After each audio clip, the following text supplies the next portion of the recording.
Hello and welcome to the Nurses Station, and today we are going to talk about restraints.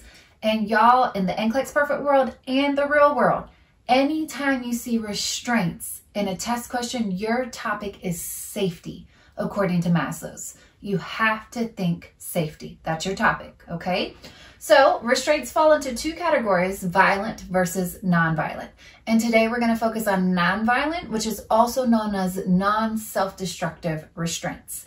Now, let me be very clear, because sometimes my students only think of restraints as physical equipment, like for instance, limb restraints. A restraint could be a chemical restraint, so a drug that is used to manage behavior. Think about a physical hold to manage behavior, or even seclusion, right? Restraints and seclusion all fall into a category. Yes, the physical holds and seclusion, that would be on the violent restraint category, but I want you to think that those categories still fall under the category of restraints, and we are going to think safety according to Maslow's. Now, related again to non-violent restraints, that's the restraint we're going to focus on today.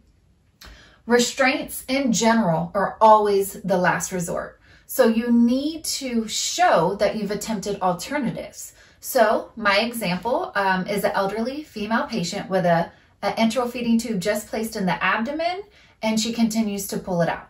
Okay, so you want to do alternatives first. We would attempt to get a sitter, or we call them patient safety attendants at the bedside, or family involvement. Have a family member sit at the bedside with this patient. Move them closer to the nurse's station, round frequently, diversional activities. What is the patient's favorite movie or TV show? Turn that on. Hopefully distract them. Discontinuing the device is no longer indicated. So this woman just got a feeding tube placed. That's probably not an appropriate indication, but think, what if it's a patient that's pulling out a Foley catheter?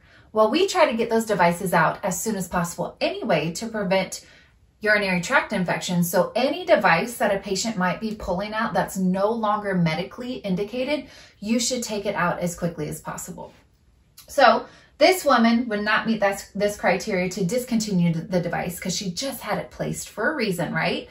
But if you can't take out the device, why don't you consider camouflage? For instance, we have an abdominal binder that we can wrap around the abdomen and cover up the device. So the thought process is out of sight, out of mind. So if you can't remove the device that is causing the potential to need a restraint on a patient, think about, is camouflage a possibility?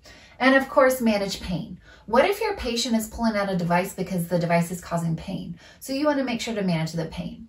Now, we've attempted all alternatives that are appropriate for your patient, and this woman's still pulling out her feeding tube, so a restraint may be indicated.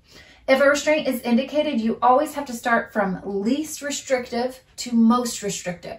For instance, a mitt that only covers the hand and is not anchored or tied down is less restrictive than a soft limb restraint that could go around her wrist and be anchored to the bed. So always start with least restrictive and move up to more restrictive if indicated for a restraint. So we've decided that she needs a restraint.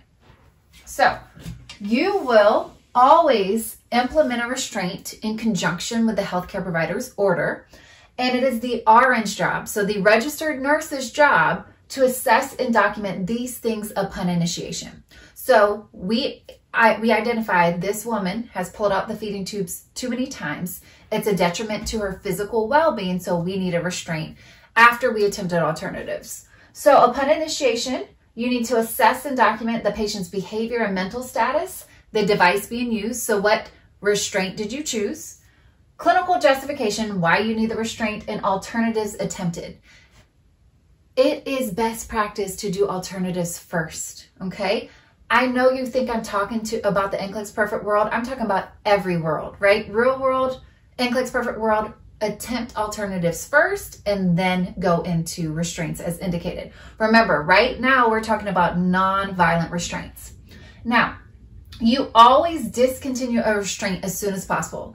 Let's say that the woman orientation is becoming better because she's getting nutrition, and now let's say electrolytes, lab values, other things that may have been out of whack are starting to level out, and she's not pulling at that device anymore. You should discontinue the restraint as soon as possible.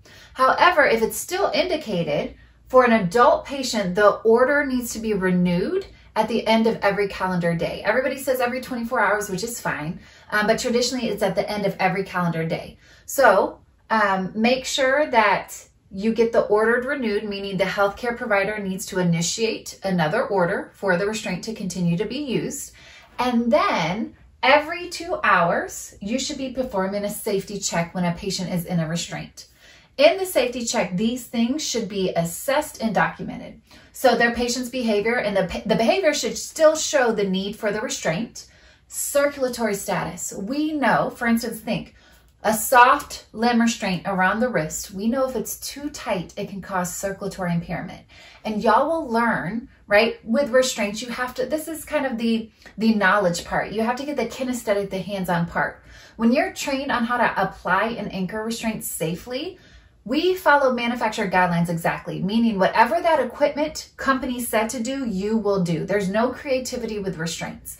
So some companies prefer one finger to slide flat between the device and the patient's skin. Some companies prefer for 2 fingers to slide flat between the device and the patient's skin, and you will follow those directions. So we need to make sure that we don't compromise circulation, that the restraint's not too tight. We need to assess skin breakdown and make sure that the restraint's not causing friction and breakdown on their skin. We need to assess range of motion, and if safe to do so, you need to take the restraint off and perform range of motion for your patient or allow your patient to do so if safe to do so. And then assist with nutrition, elimination, and hygiene while awake. This is occurring every 2 hours and should be documented as well. So again, just brief introduction into restraints, more of the content, the knowledge, but don't ever forget, in the NCLEX perfect world and the real world, when you see restraints, your topic is safety. As always, take care.